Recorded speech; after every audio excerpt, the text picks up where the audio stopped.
Bonjour à tous! La planète est-elle une exception dans l'univers? A priori, dans notre système solaire, oui. Pourtant, certaines planètes auraient pu connaître le même destin. C'est ce que nous appelons les planètes telluriques. Alors qu'est-ce qu'une planète tellurique? C'est ce que nous allons découvrir. Mais d'abord, testons vos connaissances sur le système solaire. Combien de planètes pensez-vous avoir dans le système solaire? Je dirais 9. Des millions, je pense. Je m'en rappelle plus, moi je dirais 9. Ouais. A priori 7 ou 8, mais j'ai entendu dire que Pluton n'en était plus une, donc je ne sais plus exactement quel est le compte. Pouvez-vous me citer les noms des planètes qui sont dans le système solaire? Il y a Jupiter, il y a Mars. Pluton, la Lune, ça en fait pas partie? Vénus, Neptune, la Terre, Mercure. Saturne. Après, franchement, je bloque. C'est pas gagné tout ça. Hein. En attendant, moi je vous propose un petit récapitulatif de la constitution de notre système solaire. Formés il y a 4,5 milliards d'années, les grumeaux vont s'agglomérer et former les planètes en quelques millions d'années. Une étoile, le Soleil, autour duquel gravitent 8 planètes réparties en 2 groupes. Les planètes telluriques, ce sont Mercure, Vénus, Mars et bien sûr la Terre. Elles sont dotées d'une surface solide et enveloppées d'une atmosphère, sauf Mercure. Les planètes géantes gazeuses, ce sont Jupiter, Saturne, Uranus et Neptune. L'atmosphère est tellement épaisse que le noyau solide est inaccessible. Autour de certaines planètes peuvent graviter un ou plusieurs satellites naturels, comme par exemple la Lune.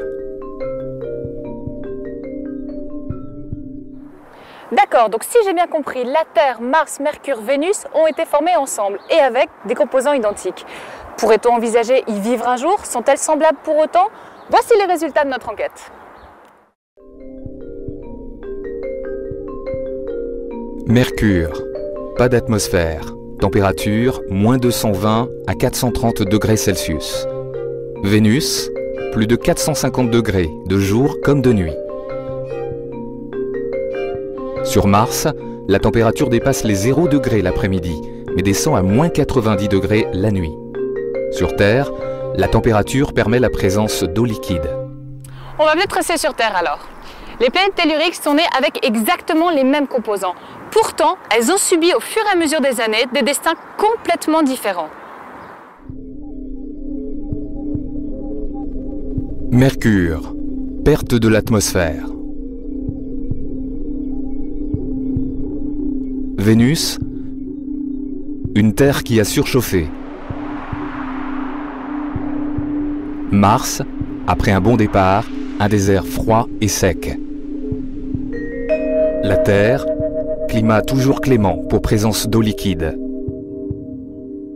La Terre est donc la seule planète de notre système solaire à maintenir une forme de vie telle que nous la connaissons, aussi bien végétale qu'humaine. Et tout cela grâce à la présence d'eau liquide. Il a bien sûr aussi fallu des conditions favorables. Je vous propose de les découvrir avec moi tout de suite.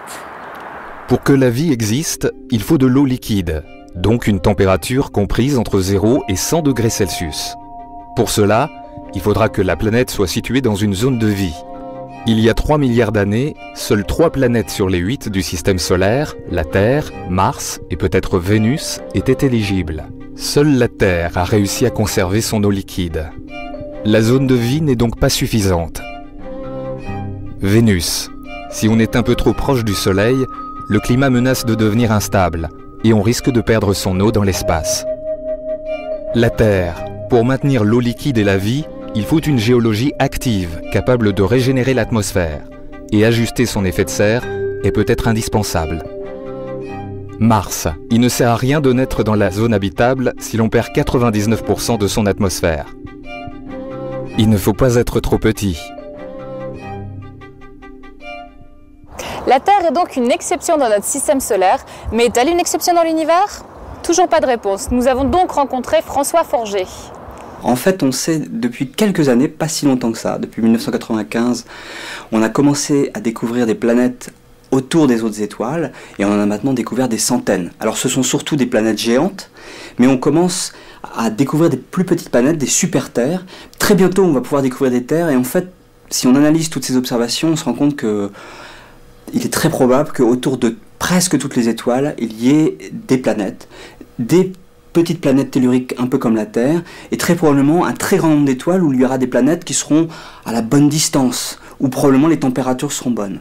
Alors ça rend quelque part optimiste sur la possibilité d'une autre vie ailleurs, d'une autre Terre. Par contre, on a un problème, c'est qu'on se rend compte que la Terre est très particulière.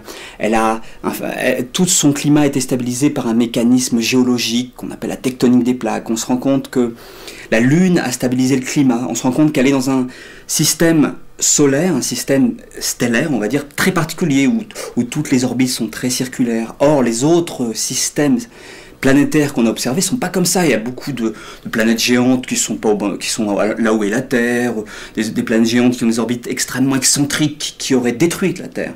Alors on se pose la question de savoir si, d'accord, il y a beaucoup de planètes, mais est-ce qu'une planète qui aurait toujours eu depuis des milliards d'années un climat très stable avec de l'eau liquide, est-ce que ça c'est pas exceptionnel? Et c'est la question qu'on se pose et on n'a pas encore la réponse. Et voilà, il est temps maintenant de nous quitter. Je vous laisse profiter agréablement et sainement du bonheur de notre planète, parce qu'apparemment, c'est pas si facile à trouver. Au revoir!